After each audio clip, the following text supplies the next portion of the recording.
Hey, day 5 of the Red Serpent Wave spell.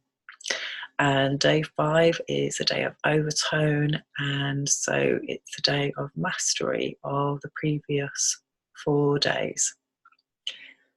We are in waxing moon in Scorpio, and the energy is now gathering so that soon we'll be able to see the moon, so it's no longer dark. So setting any seed intentions for what you want to create is again a really good time today. I'm just going to read you the degree in the UK in Glastonbury, and I'm hoping that my voice is going to hold out. I couldn't do my video earlier on today because I had a voice that sounded like something out of The Exorcist. So I've got one of those, what should we call them, vibrations, we call it cold, but it's something coming up to be cleared, isn't it? So it's something around the throat chakra, around the heart chakra, that happens at this time of year when we start to go into the season, the dark time, the winter, and we start to make a shift on every level. So we're at Scorpio 25 degrees, a doctor experimenting on himself with new drugs. The analytical disposition carries to its furthest extreme. Life itself is barely valued. Individual survival is no issue. What counts is the truth, but sometimes it's a strange truth. A little bit too skeletal and stark and surreal to be a basis for ongoing life. In touch with dark truths and at times abandoned to the power of death currents of a negative kind. Magnetically attracted to decadent thinking and distorted worlds. Supercharged with an almost random desire to find out what is in there. Clinical, quasi-objective and piercing. You feel a great need to wake up out of the trance of fate and of darkness, to learn to feel again, to have things matter, to have life prevail, and to return to yourself as a sentient being who deserves to be here, free and clear. Yes, to that.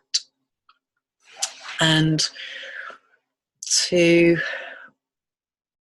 authenticity and being able to live free from this old story is such an amazing potentiality, isn't it?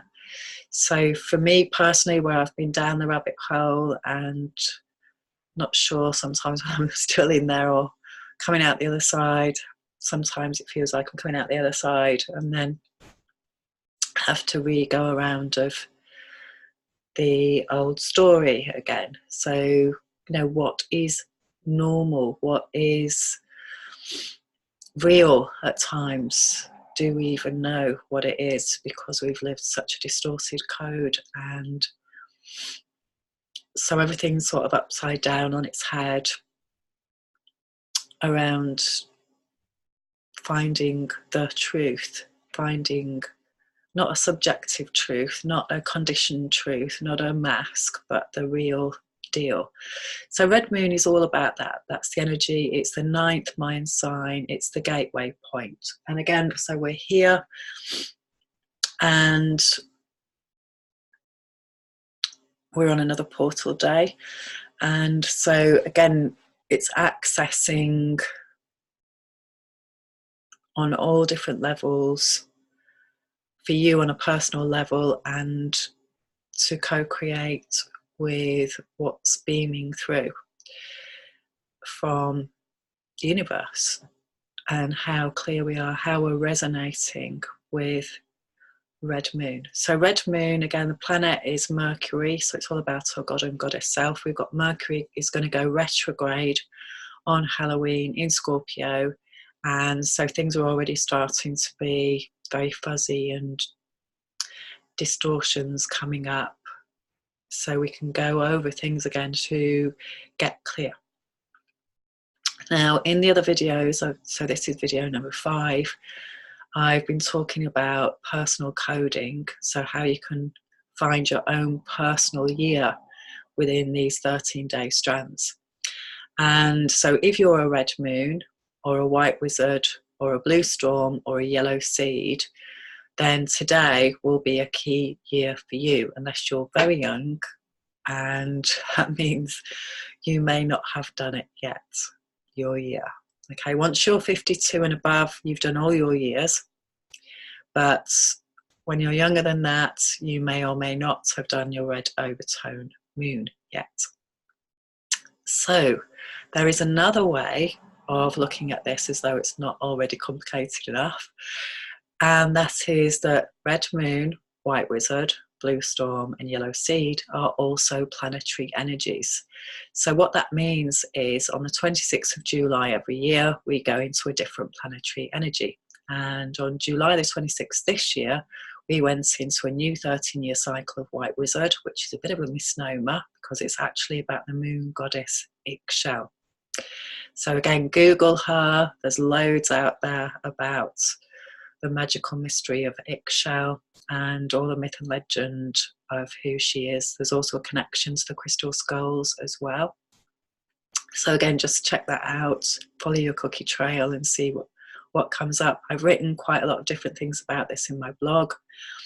And what I try and do is catalogue key dates. So there's lots of different spirals on my blog around key dates and how they cross over with the Gregorian calendar. So red moon, red overtone moon, which we're on today, was the year 2010. So from the 26th of July 2010 to the 25th of July 2011. What were you doing then? Because that was a key mastery of authenticity and making a shift. And I know what I was doing.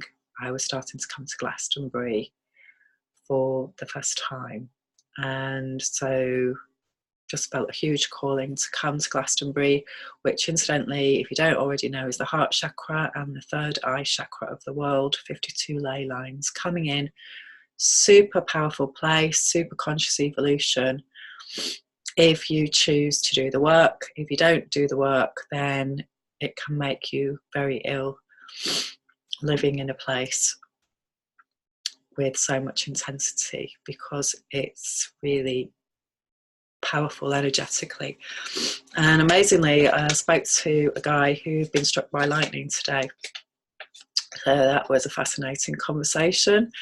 And again, all of these things you can, you know, when you've had something absolutely epically amazing happen to you like that, you can look it up, you can put it in the decoder, and you can start to become a detective, cosmic detective, Indiana Jones, you know, and looking at what that code was for you and why that happened at that time. Because I offer you, everything is significant, nothing is random, it's all interlinked. And this is what I love doing with the decoders and doing the blogs and tracing all the patterning, and this is really what it's all about. So it's amazing stuff. So when we get to day 10, we will have white planetary wizard, because again, every 5th day is one of the same tribe of 4. And so white planetary wizard was 2015. So again, what were you doing on 2015 that was empowering, that was letting the magic flow through you? The planets connected to White Wizard are the asteroid belt, and that's the new consciousness coming in. You can map your asteroids in your chart as and when you feel to, and they are absolutely fascinating. This is another thing that I love about the cosmic codes, because it's endless, the depth that you can go to of discovering about the mystery. And first of all, as I always say, the mystery starts with you. The more you know about you, the more everything will open up for you about everything else. So you have your own codes, which, depending on where the spiral falls within the 20 Mayan signs, sometimes it will pick up 3 of your Mayan signs, for example, and depending on where it lands. So that can be a very powerful process for you with a lot of information in there. Then you can start to fill in what the planetary energies are as well. And on top of that, in terms of the Gregorian calendar, we started a new 13-year cycle of the conscious dreamer on January the 1st in 2017 with White Mirror. So again, that's another piece that we can put in. There's also another spiral for the winter solstice, which is my tribe of Red Earth and White Wind, Blue Hand and Yellow Human. So again, mining the new tunnels at the winter solstice. We started a new 13-year cycle in 2014 around Red Earth. And so again, creating new pathways for each one of us. So again, what happened to you at that time is really key. Remember, in 2012, we started a brand new cycle of new code. So I know a lot of the media was talking about the end of the world. And in one sense, yes, it was. It was the end of the old ways, the end of the old codes. So a new cycle could start. But it wasn't actually, you know, the fact that we were all going to hit a meteor or whatever was going to hit us. Or it's just understanding things from a very different egoic perspective rather than super heightened drama. And the more that we heal our ego and the more that we retrain it, then the more that we understand and go into deeper depths of esoteric wisdom and frameworks. So I just found another blog that I've done as well on the summer solstice and the code around the conscious dreamer as well. So a lot of the time when I do these blogs, I feel compelled to do them, and it's not coming from my intellect, it's coming from somewhere else. It's intuition, it's a download that I get, and I just write the blog and it just comes to me in that moment, and then that's so important for me to record it, but I don't hold on to it. And again, this is happening more and more for people. We're not holding on to things, we're not storing things intellectually. Our technology's moved on, we've got iClouds now, and so on a personal level we're also going into iCloud mode. We can't hold all this stuff, we need to become a clear channel. Okay, so let's have a look. The difficulty with the solstice is that the dates change, and you'll get a run of several years where they stay the same. But there's more information, like I say, on flowwithjo.com and summer solstice Mayan patterns, if you look that up on my website. I'm still learning how to use the blog, and as I start to learn about these things, they change. Unfortunately, at the moment, I don't have a huge amount of time to put into any of my blogs because I'm working quite a lot at the moment with a regular job, and so I'm very limited as to what time and energy I can put in there right now. And whereas I've had periods in my life where I've had lots of time and energy and I've written a great deal there. So please do check it out, and I hope that it's helpful and useful for you. It is my teacher now as well, very much teaches me about things that I've done in the past. Helps me to remember who I am at times as well, you know, when I'm going through a bit of a crisis of confidence, or, you know, old stuff coming up, particularly at this time of year. It is a very challenging time of year for everyone, I think.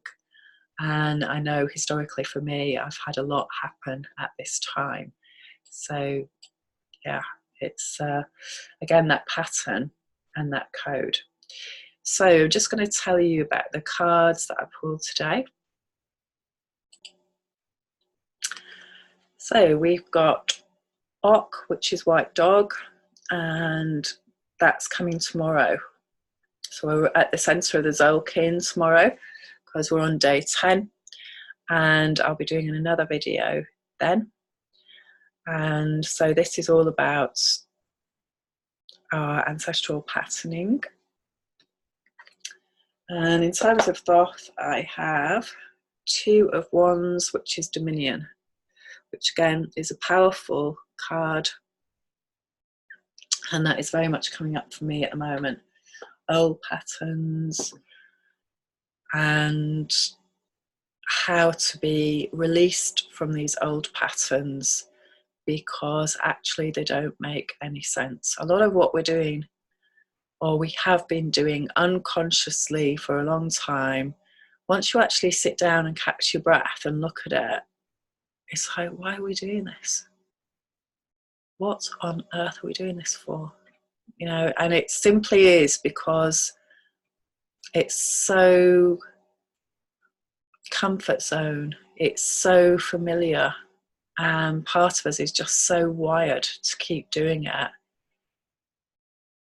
because sometimes we don't feel like we've got enough time or energy to do anything else. Like I say, when you're working a lot of hours, then a lot of your energy is going into doing that. And at this time of the year, really, we should be hibernating. We should be in our cave, you know, with fires and lots of rugs and taking it easy, resting and rejuvenating after the summer so we can replenish our energy. But of course, we don't do that in the West, do we? And so we pay the price for it as well.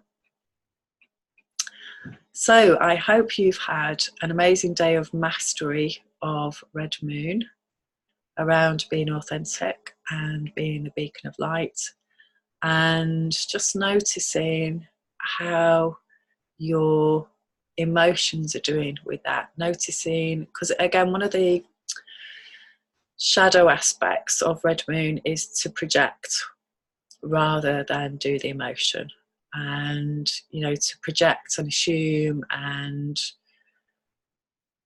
we all do it on some level, and some people aren't even consciously aware of it. So we're just going off our past experience in life and assuming that that person who shows up, who sort of matches some of the things, is the same as our past experience, which they absolutely are not and cannot be, because they're not the same. And even the same people over a period of time have changed, because we all change. So it's really becoming aware of any projections that we're doing and actually looking for the facts, looking for the evidence, seeing, as it says in the Bible, the fruits of their labours. So, you know, some people are very good at talking the talk, but actually when you look at the evidence of what they've done, and you look at their behaviour and action rather than just their words, it tells a very different story. So it's key to be discerning now and really check out our facts, check out the evidence before engaging in further interaction if we can. Again, what I always say with my clients and the groups that I work with is, if you can, if you get triggered, stop, say you've been triggered. If you can say that, you know, what you've just done or said has just triggered me, I've got to go and have a little bit of a time out. Go and have a time out and tap on it. Get yourself as clear as you possibly can before you do any further engagement with that person, because otherwise you're just going to repeat an old drama. You're going to live an old projection, an old movie is going to play out again. So time out, deep breath, and you can even tap on your thymus just here stop that genie coming out, stop the red mist coming out. Just breathe, breathe before you do anything else. And that stops any further embedding of wounding where you're going to really lose your rag. And, you know, anything that's done in anger has a residue with it. So, lots of love and see you soon. Bye for now.